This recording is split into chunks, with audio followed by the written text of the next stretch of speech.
In front of me is HONOR X70i, and today I would like to show you how you can change font style.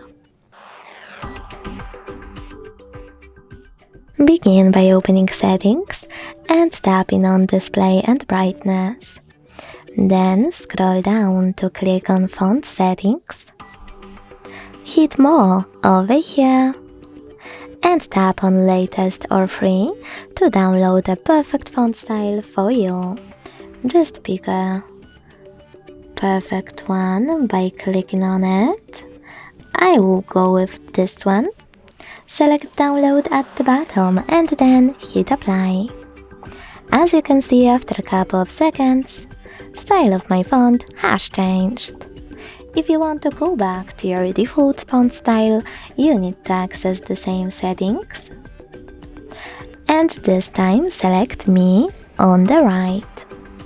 Now tap on Default or Android, hit Apply and wait. Thanks so much for watching. If you enjoyed this video, don't forget to leave a like, comment and subscribe. Bye!